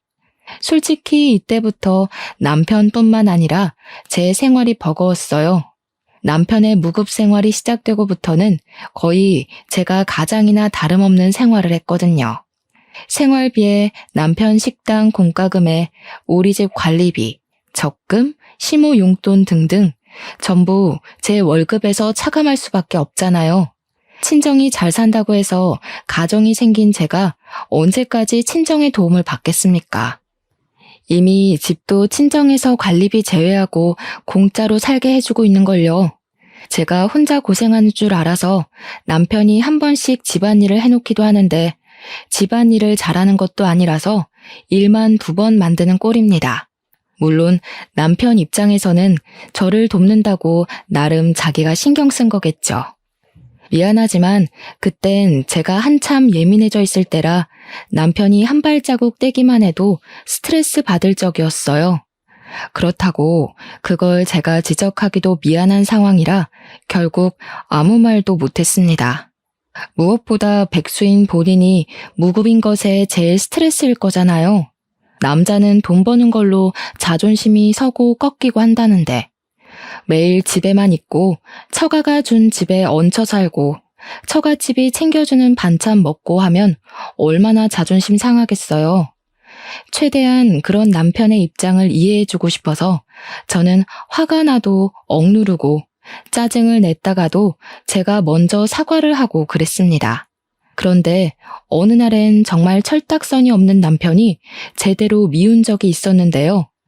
남편이 갑자기 제게 아기를 갖자고 하는 거 아니겠어요? 저 살면서 돈 때문에 쪼들려 본 적은 결혼하고 처음이거든요. 우리 상황이 여의치 않은 거 저랑 남편이 제일 잘하는 상황인데 이 상황에 아이를 낳자니 이거 생각 없는 거 맞죠? 지금 우리가 애 만들 사정이야? 황당해서 웃음도 안 나오네. 우리 둘이서 생활하기도 빠듯한 돈으로 무슨 애를 낳아. 어머님한테도 서운하네. 어머님이야말로 내가 당신 대신 용돈 드리고 있는 거 알면서 어떻게 임신 얘기 쉽게 하실 수가 있어. 그렇긴 한데 엄마가 자꾸 닥달하잖아. 나도 엄마한테 다 설명했지. 지금 내가 돈 못 벌고 있어서 아기가 급한 게 아니라고. 그런데도 엄마는 시기가 중요하다고. 나중에는 애 낳고 싶어도 못 낳는다잖아. 코로나 터지기 전 명절에 시모가 아이 얘기를 묻긴 했었습니다. 그때만 해도 친정 건물에 얹혀 살긴 했으나 돈에 쫓기듯 살 때가 아니라서 진짜로 아이 가질 계획을 했었어요. 근데 누가 코로나 터질 줄 알았겠습니까? 제가 버는 돈으로만 생활을 하다 보니까 아이 계획은 감히 생각도 못 하겠더라고요. 그래서 저는 생활이 나아지고 남편이 다시 사업 일으킬 때까지 미루려고 했어요. 그러나 코로나는 1년이 넘어도 잠잠해지긴커녕 더 박차를 가해 심해지기만 하더군요. 명절날 어디 가지도 못하게 뉴스까지 방송해주는 거 아닙니까? 그때는 남편이 일찍 문 닫기를 잘한 거라고 생각은 했지만 코로나가 끝이 있긴 할까? 그런 고민을 많이 했었어요. 어쨌든 그 시기에는 저희도 시댁이랑 바로 같은 건물에 살고 있는 친정조차 찾아가지 못했습니다. 친정에 전화드리고 시댁에도 안부 전화만 드렸었죠. 그때 시모가 제게 아이 얘기를 직접 했었는데요. 너도 나이가 있잖니. 이러다 좋은 세월 다 가겠어. 남들보다 늦게 출발했으면 얼른 서두를 생각을 해야지. 태평해도 너무 태평한 거 아니니? 다른 며느리들은 첫 임신 미뤄봤자 30대지만 너는 미루면 40이잖아. 네, 누구보다 제가 제일 잘 알죠. 그런데 아시다시피 저 혼자 벌이야 하잖아요. 제가 애 가지면 돈은 누가 벌어요? 어머님, 임신을 그렇게 쉽게 생각하시면 안 돼요. 옛날이야 낳고 보는 거였을지 몰라도 요즘은 형편 안 되면 안 낳아야 된다는 계산이 되는 시대라고요. 어머머, 그래서 지금 안 낳겠다는 거냐? 친정에 좀 산다면서 그런 게 뭔 걱정이니? 애 낳고 몸 회복될 때까지만 친정에 손 벌렸다가 다시 직장 복귀하면 되지. 너 일 가면 내가 애 봐주러 갈 수 있는 거고. 젊은 애들 같으면 빠릿빠릿하게 어른 도움 이용할 텐데 수더분한 것도 적당해야 이쁜 거야. 속 터져서야 원. 솔직히 너무 대책 없는 소리라고 생각했습니다. 그러니까 저더러 애 낳는 돈을 친정에 빌려서 얼른 출산하고 몸 괜찮아지면 다시 돈 벌어서 친정한테 갚아줘라. 그 소리잖아요.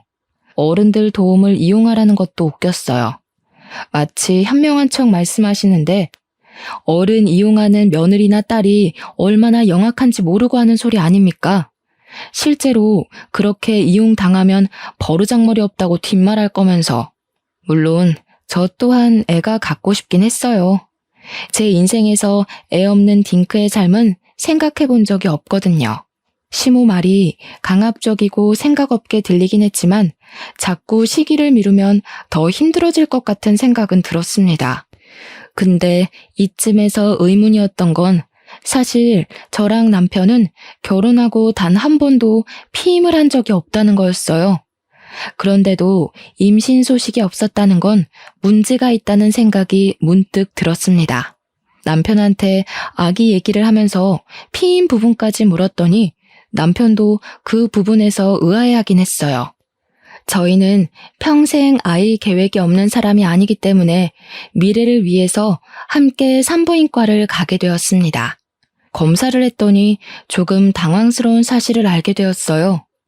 저는 임신에 문제가 없었으나 남편 정자가 안 좋아서 임신 가능성이 희박하다고 하는 것 아니겠습니까?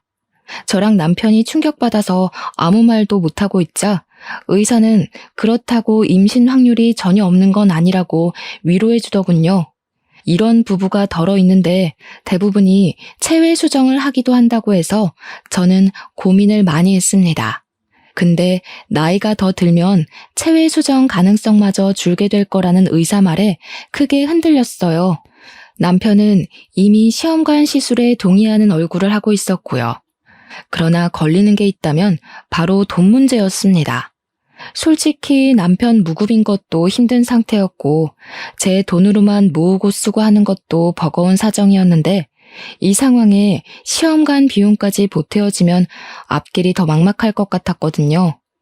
이 부분을 제가 친정 부모님과 의논했더니 친정 부모님은 제게 왜 혼자 앓고 있었냐고 직접 돈을 대주겠다고 해주셨어요.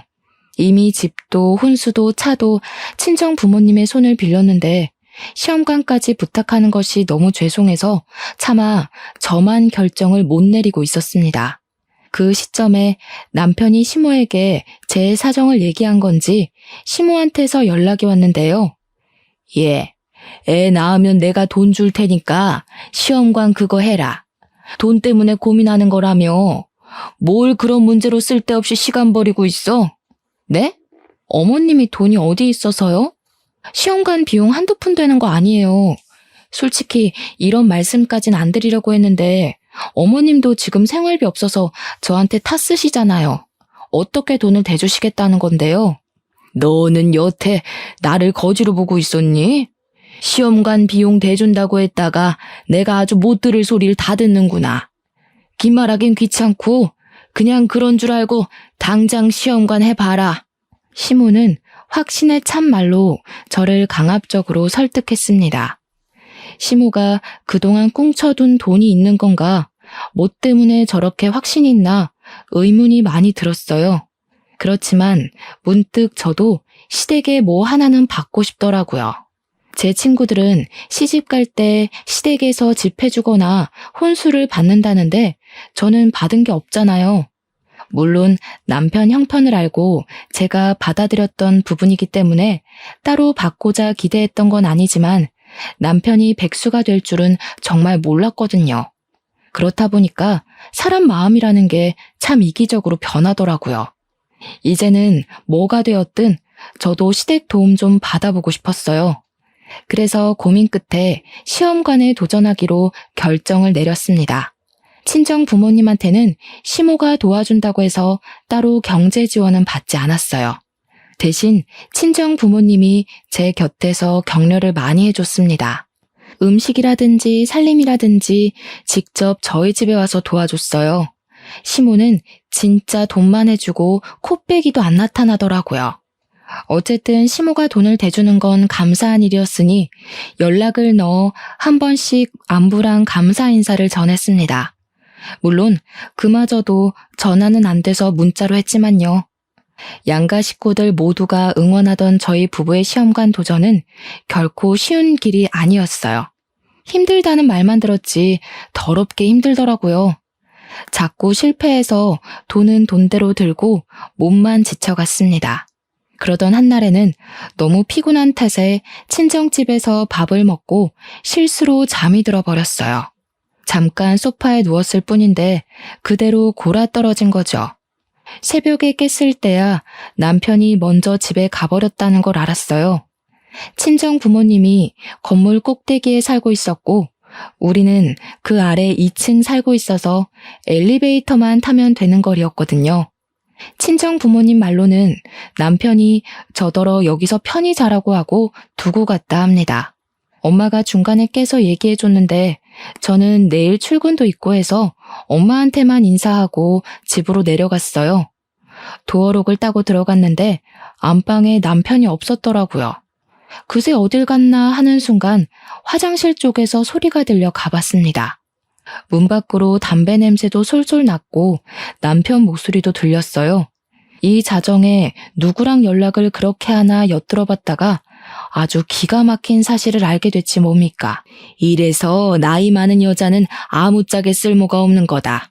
어떻게 만나도 아래로 6살이 아니라 위로 6살을 만난 거니? 남들한테 쪽팔려서 며느리 자랑도 못하겠네. 네가 어디가 모자라서. 아휴, 내 입만 아프지. 엄마가 결혼 안 된다고 더 밀어붙였어야 했는데 다 내 탓이야.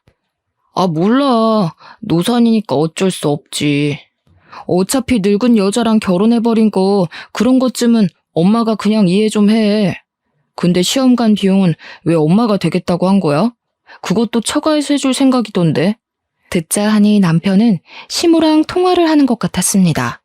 근데 대화 내용이 좀 이상했어요.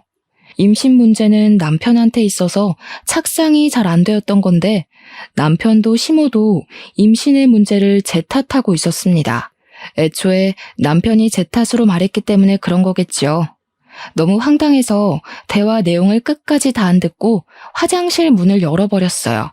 담배 냄새가 확 나면서 남편이 소리를 비명을 질렀습니다. 남편은 시모가 이 상황을 들을까봐 바로 전화를 끊으면서 담배를 변기에 버리더군요. 깜짝이야. 왜 내려왔어? 그냥 거기서 편하게 자지. 당신 피곤한 것 같아서 일부러 안 깨우고 왔는데. 어머님한테 뭐라고 했어? 내가 노산이라서 임신이 안 된 거라고? 지금 내가 맞게 들은 거야? 남편은 제가 묻는 말에 크게 당황하면서 애써 상황을 넘기려고 딴소리를 자꾸 짓거렸습니다. 그게 너무 눈에 보여서 더 짜증이 났어요. 왜 그런 거짓말해? 그런 식으로 얘기하면 어머님이 당연히 내 문제인 줄 알잖아. 그렇게 내 탓처럼 얘기해버리면 어머님이 날 어떻게 생각하겠어? 지금 나 욕먹이려고 일부러 그러는 거야? 미안. 안 그래도 엄마가 나 백수라서 속상해하는데 나 때문에 임신까지 안 되는 거 알면 얼마나 더 마음 안 좋겠어. 어쩔 수 없었어. 진짜 미안해. 남편은 자기 엄마 걱정해서 거짓말을 했다는데 저는 그걸 이해해주기가 어려웠어요. 누가 효도를 이런 식으로 합니까? 왜 저를 욕먹이면서 효도하는 건지 모르겠더라고요. 제가 다시 시모한테 전화해봐야겠다고 폰을 들었는데 남편이 절대 못하게 제 폰을 뺏었습니다. 그러면서 자기 심정 좀 이해해달라고 되레 목청을 높이는 거 아니겠어요? 내가 이 정도 고개 숙였으면 당신도 작작해. 남편 자존심을 기어이 꺾어야겠어? 안 그래도 결혼 시작부터 내가 기세 확 꺾여서 들어왔는데 우리 부모님이 당신한테 갑질을 했어? 뭘 했어? 당신이 백수라서 눈치 보는 것도 당신 몫이고 돈 못 모아서 친정 건물에 얹혀 사는 것도 당신이 감안해야 할 몫인 거야. 그렇게 억울하고 쪽팔리면 이 악물고 노력해서 먹고 살 궁리라도 하던가. 자기 혼자 자존심 다 깎아먹고 있으면서 누굴 탓해? 아, 그래, 잘났다. 너는 매번 그렇게 훈계질했어. 내가 네 자식이냐? 나 네 남편이야. 6살 많다고 자꾸 가르치려고 하지 말지. 그날 새벽에 남편이랑 한바탕 싸움을 한다고 새벽을 거의 다 보냈었어요. 그렇잖아도 스트레스가 이만저만 아닌데 남편까지 이상한 거짓말로 제 신경을 긁으니 심신 안정이 중요한 시험관 시술이 계속 실패만 거듭했습니다. 저는 결국 3번의 시도 끝에 임신을 포기했어요. 친정 부모님은 제게 고생 많았다고 위로를 해준 반면 시모는 그날 제게 전화를 해 따져 물었습니다. 내가 돈을 얼마나 들였는데 그거 하나를 못 해내냐? 애 안 낳을 거면 우리 아들이랑 왜 결혼했니? 나이 많아서 노처녀 될 뻔한 거 구제해줬으면 빨리 애 낳아서 우리 집안 대를 이을 생각을 해야지. 돈 날로 먹을 작정이야?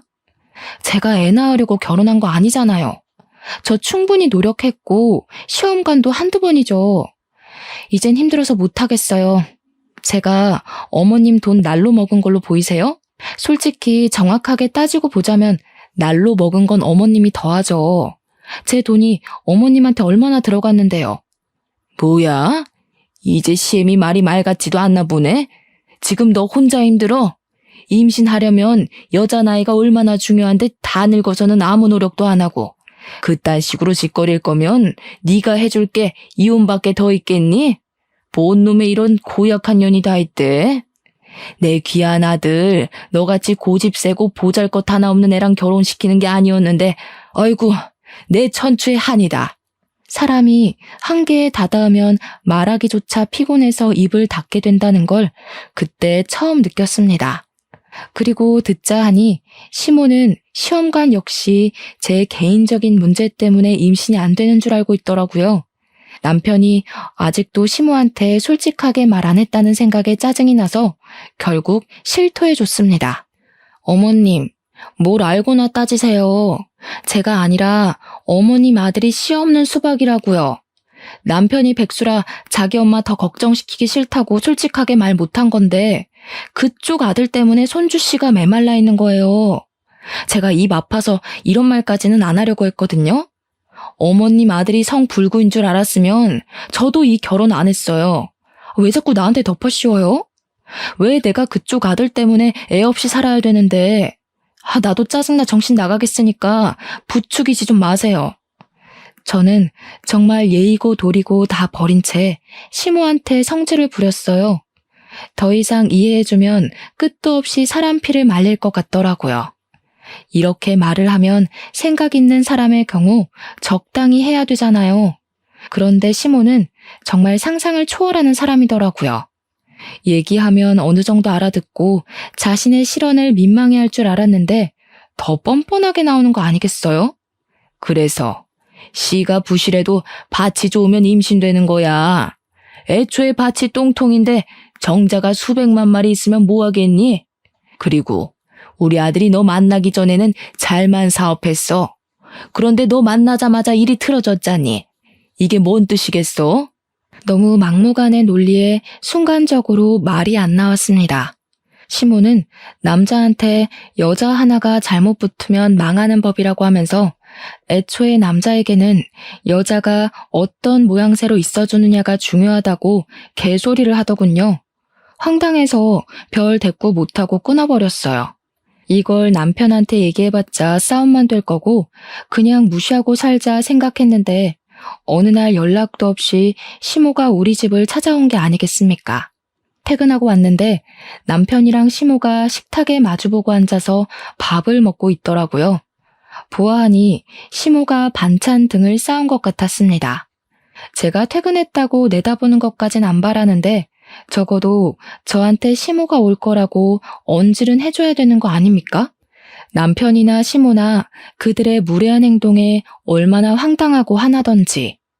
그래도 시모가 어른이니까 저는 인사를 드렸고 연락도 없이 어쩐 일이냐고 대우해줬습니다. 애도 안 낳는 게 뭐 바쁘다고 내 아들 밥까지 굶기니? 집에 하나 있는 여자가 신랑을 개 취급하는데 남편이 제 몫을 하겠어? 말씀이 지나치시네요.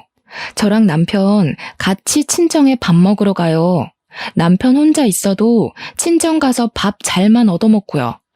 이이가 저보다도 더 잘 먹고 잘 사는데 무슨 소리세요? 어디서 눈 하나 깜빡 안 하고 거짓말을 해? 딱 봐도 우리 아들 살이 빠진 것 같구먼. 그러고 보니 넌 좀 살찐 것 같네? 설마 네가 살쪄서 애 못 낳는 걸 괜히 우리 아들 탓으로 뻥친 거 아니냐? 제 속 뒤집어 놓으시려고 왔나 본데 그래봤자 남편 고자인 게 달라지진 않아요. 같은 말 하는 것도 피곤하니까 그만 가주세요. 그 와중에 남편은 자기 엄마 밥 맛있다고 처먹기만 하고 있었습니다. 시모는 제 말이 말 같지 않은지 끝까지 손주를 포기하지 않으면서 제 앞으로 두툼한 봉투를 내밀었어요. 시험관 준비를 다시 시작하라는 겁니다.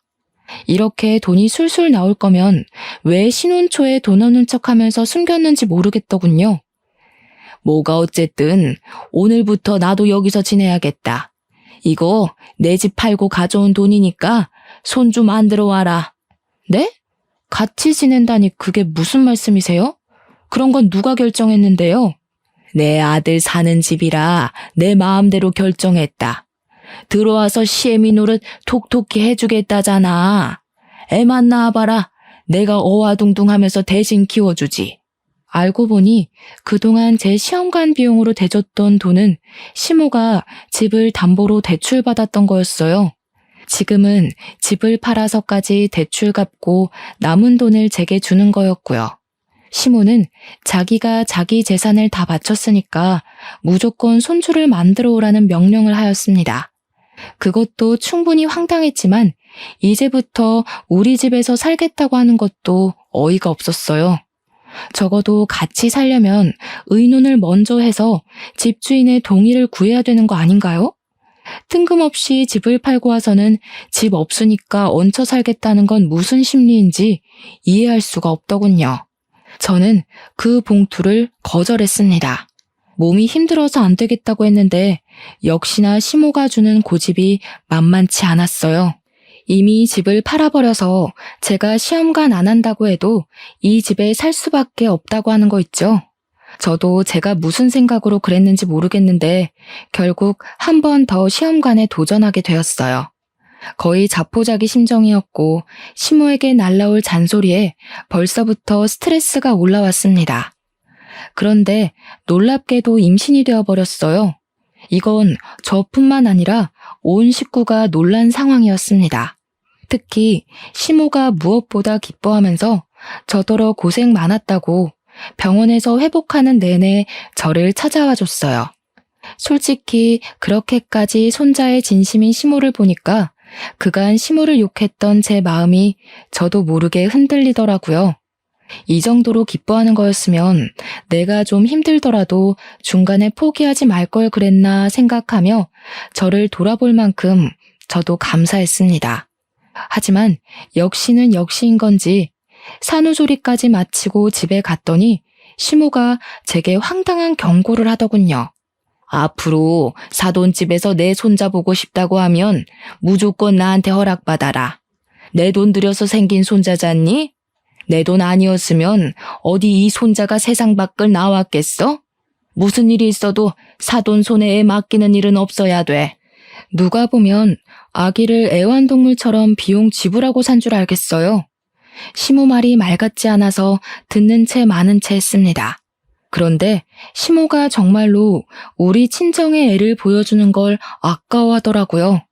친정 부모님은 시모가 우리 집에 얹혀 사는 걸 이해까지 해줬는데 친정 부모님이 손주 보고 싶다고 집에 오라고 하면 그렇게 반대했어요. 자기한테 물어보라고 한 것도 다 무조건적으로 거절하기 위해서인 것 같았습니다. 혹시라도 제가 몰래 아기를 데리고 친정에 갈까봐 얘기해달라고 한 거였나 봐요. 어느 날 주말에는 친정에 가서 손자 좀 안겨주고자 외출 준비를 했었어요. 친정엄마가 사주신 옷을 아들에게 입히고 있는데 갑자기 시모가 들이닥치더니 기저귀 바람인 아들을 냅다 안아버렸어요. 지금 사돈댁 가려는 거지? 왜 내 말대로 안 하냐? 내가 사돈댁 갈 거면 나한테 미리 말하라고 했잖아. 어머님, 유치하게 왜 이러세요? 어머님이 내주신 돈으로 시험관 한 건 맞지만 제 아이잖아요. 저희 부모님도 손주 보고 싶은 건 당연한 거예요. 어머님 논리대로 밀어붙이실 거면 어머님도 저희 부모님 돈 들어간 이 집에서 나가셔야죠. 어머님은 저희 집 돈 누릴 거 다 누리시면서 왜 손주는 어머님만 봐야 되는데요? 시끄럽다. 딸이랑 아들이랑 같니? 아들은 그 집안의 모든 걸 주는 거랑 마찬가지야. 내가 내 모든 걸 너한테 내줬으니 사돈댁에서 나한테 이 정도 해주는 건 당연한 거지. 너 말 잘했다. 이참에 그만 사돈 건물에서 나가는 게 좋겠어. 사돈댁에서 집 하나 해줄 돈은 있지? 네 식구 살 집 좀 해달라고 해라. 내 돈으로 애 만들었으니까 그 정도는 해줘야 돼. 이때 남편이 생각이 있으면 중간 역할을 잘해줘야 하는데 자기 엄마 앞에서 가오를 잡고 싶은 건지 시모 편만 들더라고요. 그래, 제발 나가자. 나도 은근 처가에 눈치 보였어. 당신이 몰라서 그렇지 장인어른이랑 장모님이 매일 나한테 일 얘기하는데 얼마나 숨 막히는지 알아? 우리 엄마 아빠가 그랬다고? 다른 사람들은 그렇게 착각할지 몰라도 당신은 우리 부모님을 그런 식으로 말하면 안 되지. 친정에서 나 몰래 당신한테 용돈 꽂아준 거 내가 모를 줄 알았어? 뭐야, 장모님 진짜 웃기신다. 몰래 주는 거라고 해놓고 너한테 다 보고 들어가고 있었던 거야? 와, 믿을 사람 하나 없네. 이거 봐라. 이래도 내가 처가에서 찬밥 신세 아니야? 눈치 보여서 평소에 기죽어 살았다는 남편 말이 얼마나 웃겼는지 모릅니다. 진짜 찬밥 신세가 뭔지 모르나 봐요. 처가에서 오라고 말 안 해도 방문해서 밥 꼬박꼬박 챙겨 먹고 우리 엄마 설거지할 때 한 번을 손수 도와주겠다고 나선 적 없는 사람이 눈치가 보였다라니. 기죽었다는 사람이 슬리퍼 직직 끌고 가서 장모님 밥 주세요 할 수 있단 말인가요? 남편이란 작자는 너무 말이 안 통하는 사람이었고 대화를 하면 할수록 저까지 멍청해지는 것 같아서 참 할 말이 없었습니다. 사람이 분이 쌓이고 쌓이면 분노 이상으로 침착해지는 경향이 있는 것 같더라고요. 그들 꼬락서니를 보니 더 이상은 안 되겠다 싶어서 뭔가 해결점을 찾아야 할 것 같았어요. 아이도 생겼는데 더는 쓸데없는 사람들로부터 스트레스 받고는 못 살겠더라고요. 며칠 생각을 해보겠다고 한 뒤 저는 결단을 내렸고 부모님한테서 돈을 빌려 집을 알아보겠다고 말씀드렸습니다.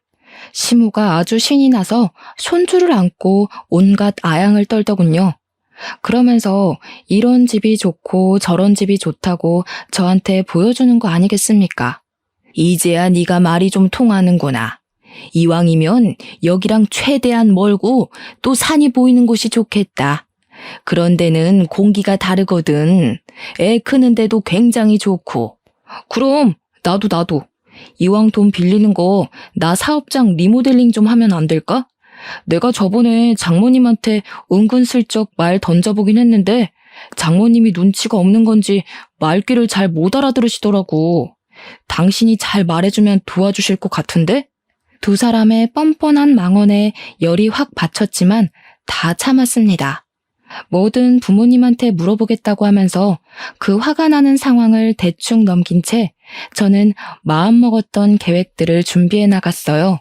그리고 제가 알아서 집을 매매했을 때 그들에게 이사갈 준비하자고 공표했고 실제 이삿집 센터 불러 짐을 다 빼버렸어요. 그 와중에도 시무랑 남편은 먼저 1층 트럭으로 이동해 차에 앉아 있었습니다. 이 순간까지도 일 안 하고 그저 몸만 편안하려고 하는 두 사람이 얼마나 꼴보기 싫었는지 몰라요. 두 사람의 짐만 밑에 있는 트럭으로 내려보내는 사이 저는 제 아들과 함께 그대로 본가에 올라갔습니다. 그리곤 아들을 친정 부모님 손에 맡긴 후 친정집으로 우리 집 혼수를 다 드렸어요. 남편이랑 시모가 타고 있는 트럭에 실린 물건은 제 것이 아닌 옷가지와 쓸모없는 가구, 버릴 예정이었던 생필품뿐이었어요. 저는 남편한테 전화해서 트럭에 다 못 타니까 먼저 출발하라 그랬고 도착하면 짐 좀 내려달라고 했습니다. 남편은 기세 좋게 자기한테 맡기라며 든든한 남자인 척 하더군요. 그렇게 떠나보낸 트럭을 보면서 저는 마지막 작별 인사를 고했네요. 그리고 한 60분 뒤였어요. 남편한테서 전화가 왔습니다. 여보, 여기 좀 이상한데? 오르막길 엄청 올라왔더니 이상한 초가집 앞에다가 내려줬어. 착오가 있는 것 같아서 물어봤는데 너한테 전화해보라는 말만 하네? 당신 지금 어디야? 초가집? 잘 갔네. 거기 맞아. 대충 그 안에 들어갈 물건들만 실어서 보냈는데 어때? 자연 친화적이고 좋지. 어머님도 산 보이는 곳에 가고 싶다 했잖아. 그래서 산 중턱에 있는 초가집으로 샀어. 당신이랑 당신 엄마는 이제 그곳에서 쭉 지내면 돼. 제가 계획했던 사실은 그들을 저 먼 곳에 내다 버리는 거였어요. 그동안 뻔뻔했던 시모랑 남편 태도에 참을 수 없을 만큼 화가 나서 결국 남편이랑 이혼해야겠다고 결심했거든요. 그 마음이 제가 이렇게 몰래 계획을 세우도록 만들었네요. 그래서 저는 그들 몰래 최대한 쓰러져가는 시골 초가집을 알아본 거였고, 형편없는 그들에게 너네들 수준이 딱 그 초가집에 살 수준이라는 걸 깨닫게 해주고 싶었습니다. 이혼 합의서랑 재산 분할 포기각서도 갔을 거야. 그 초가집마저 팔아서 위자료 토해내고 싶지 않으면 순순히 합의하는 게 좋을걸? 야, 제정신이야? 장난칠 게 따로 있지. 빨리 와. 우리 엄마 감기 걸려. 알았어. 그동안은 내가 잘못했어. 그러니까 그만 화 풀고 빨리 좀 오라고. 곧 있으면 해지는데 여기서 어떻게 자라는 거야? 에이, 누가 집까지 사주면서 장난을 치냐? 그리고 평생 거기서 살 건데 어떻게 자긴 뭘 어떻게 자. 지금부터라도 방 깨끗이 닦고 이불 깔아야지. 참, 조명이 없다더라. 오늘만 휴대폰 손전등 켜고 내일 슈퍼 가서 하나 사. 알아보니까 거기 한 20분 내려오면 슈퍼 하나 나온대. 수화기 너머로 남편의 쌍욕이 들렸습니다. 차마 제게 쏟아붓지는 못하고 수화기 떼고서 공중에다 대고 욕을 하는 것 같았어요. 살 구멍이 저밖에 없으니까 최대한 예의는 지키려나 보죠. 옆에서 시모가 왜 그러냐고 남편을 보채는 소리도 들렸는데 화풀이할 사람이 없던 남편은 괜히 시모한테도 성질을 내면서 짜증을 부리더군요. 한참 그러다가 다시 휴대폰에 대고 성질을 숨긴 채 제 마음을 돌려놓으려고 했습니다. 여보, 진짜 내가 잘못했어. 당신이 어느 부분에서 화가 난 건지 모르겠는데 나 당신밖에 없는 사람인 거 알잖아. 우리 엄마랑 같이 살아야 돼서 그래? 그럼 내가 엄마 쫓아낼게. 그것도 아니면 내가 처가댁에 함부로 찾아가서 그래? 이제 절대 안 갈게. 내 손으로 밥 해먹고 빨래도 할게. 야, 이게 지금 무슨 소리를 하는 거야? 엄마는 쫓아내다니. 체면 상하게 며느리 앞에서 그런 소리를 왜 해? 엄마 하는 말 신경 쓰지 마. 내 말이면 별도 따주는 사람이니까. 여보, 나한테는 우리 엄마보다 당신이 더 필요해.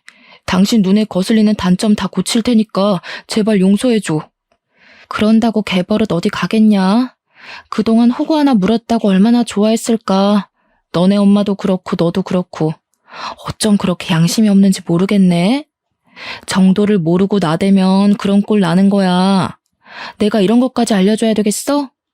나 분명 애는 하나 낳았는데 자식이 둘인 기분이 들더라고. 야, 아무리 그래도 그렇지 사람 자존심은 짓밟으면 안 되지. 네가 날 애 취급하니까 내가 더 애처럼 굴었던 거 아니야. 고작 6살밖에 차이 안 나는 게 겁나 어른인 척하네. 나라고 너랑 살면서 안 갑갑했을 것 같아? 듣자 하니까 진짜. 역시 넌 네 분수에 맞는 환경이 잘 어울린다. 빈털터리로 쫓겨나서 고생 좀 해봐야 뭘 잘못했는지 알 것 같아서 돈 좀 썼어. 참, 너네 엄마한테 말 좀 전해줘. 네 아들 만들 때 보태준 돈이 그 초가집에 쓰인 금액이랑 같다고. 그러니까 어머님이 돈 주신 거는 그 쓰러져가는 초가집이랑 퉁치는 거라고 전해줘. 안 그래도 옆에서 제 말을 들었는지 시모가 뭐라 언성을 높이고 있었습니다. 집중해서 들어보니 시모가 남편 휴대폰을 뺏어서 저한테 따지려고 하자 남편이 그걸 막는다고 실랑이가 벌어진 것 같았어요. 교양 없는 건 저도 마찬가지지만 시모랑 남편은 참 답이 없는 것 같아요. 저는 그런 시모에게 들으라고 일부러 크게 말했습니다. 돈 핑계로 제 아들한테 들러붙을 생각 마시고 그 초가집에 살면서 열심히 양육비나 보내주셔요. 심심하면 개 한 마리 키우시던가요. 있는 아들이 개 같으니까 굳이 개는 필요 없으려나? 어쨌든 그쪽들이랑 그동안 가족이었던 건 그저 불운으로 이해하고 넘길게요. 남의 재력에 기대 살 생각 마시고 사이좋게 돈 벌고 모아서 얼른 이사 가셔요. 그 두 사람을 본 건 낮에 트럭한테 인사하고 보냈을 적이 마지막이었습니다. 제 인생에 이혼이란 오점은 없어야 된다고 생각해서 솔직히 웬만하면 그 둘을 참고 살려고 했어요. 근데 이혼해보니까 확 느껴지더라고요. 서류상의 이력과 사회적 편견은 남겠지만 적어도 집에 가기 싫진 않겠구나. 나도 집에서 쉴 수 있겠구나 하는 편안한 마음이 말입니다. 제가 하고 싶은 말은 이혼을 종용할 생각은 없으나 이혼이란 선택지가 나쁘지 않다는 걸 말씀드리고 싶었어요. 어쨌든 그 두 사람을 떼어나고 난 후부터는 제 인생이 바로 오르막길을 타게 되었어요. 그런 와중에 딱 하나 문제가 있었는데요. 제 인생의 문제는 오직 시모랑 남편밖에 없거든요.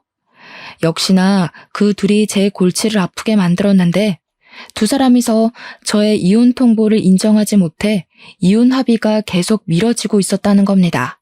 제게 그들은 최대한 빨리 떨쳐버리고 싶었던 인연이었던지라 대충 끝낼 수 있는 합의 방향으로 가려고 했던 거거든요. 그런데 계속 이렇게 질질 끌 거면 소송하는 것과 다를 바 없을 것 같아서 할 수 없이 그들한테 연락이 올 때마다 소송 얘기를 꺼내줬습니다. 웃기게도 두 사람은 한두 번 반항하는 것 같다가 결국엔 우편으로 합의서를 보냈어요. 누가 불리한 상황인지 깨달은 거겠죠. 전 남편은 그간 제게 용돈을 받고 살았었는데 제가 카드를 진작에 정지해버렸더니 여기까지 올 차비가 없어서 그런가 찾아오진 않았어요. 하긴 차로 1시간이면 대중교통이나 다른 걸로는 더 오래 걸리는 거리였기 때문에 왔다 갔다 하긴 쉽지 않았을 겁니다. 그 후로도 우리 아들이 100일이 지난 지금까지 그 둘의 모습은 본 적이 없습니다. 나쁜 마음먹은 사람들은 몰래 찾아오기도 한다던데 일 구하고 돈 버느라 바쁜 건지 그런 불상사는 안 생기더라고요. 그래도 꼬박꼬박 양육비는 들어오는 걸 보면 어디서 일을 하긴 하는 것 같았어요. 자기네들 앞으로 된 빚도 갚고 생활비도 하고 양육비까지 보내줘야 하는 거면 절대 전 남편 수입만으론 안 될 겁니다. 제 추측이지만 아마 시모도 일을 하고 있지 않을까 싶어요. 얼마나 잘된 일입니까? 제가 혼자서 가장 일을 다 도맡고 있을 때 그 사람들은 혼자 벌이에서 식구 먹여 살리는 게 얼마나 힘든 건지 모르고 있었거든요. 이제야 뼈저리게 느끼지 않았을까 감히 기대를 해봤네요. 저는 현재 친정에서 지내고 있어요. 몸이 좀 많이 회복되어서 다음 달에 직장으로 복귀할 예정입니다. 친정엄마가 일을 안 하셔서 손자를 봐주신다고 하는데 남의 자식 보는 거 쉽지 않잖아요. 그래서 제가 더 부모님 모시고 여행을 간다든지 용돈을 준다든지 신경을 많이 기울이고 있습니다. 부모님은 그저 자식에게 뭘 받는 걸 미안해 하셨지만 부모 자식을 떠나서 함께 사는 식구고 같은 어른이라면 서로가 서로를 존중해줘야 된다고 생각해요. 한쪽만 희생하는 가족은 오래 행복하기 힘들거든요. 여러분들도 가족이라고 뭐든 다 괜찮겠지 라고 생각하지 마시고 가족이라서 뭐든 더 배려하고 존중하는 마음으로 지내셨으면 좋겠습니다. 우리가 가장 오랫동안 사이좋게 지내야 할 대의는 사회에서 만난 사람들이 아니라 바로 우리 곁에 있는 가족이라는 걸 꼭 기억하셨으면 해요. 말이 길었습니다. 제 사연 들어주신 모든 분들 감사드려요.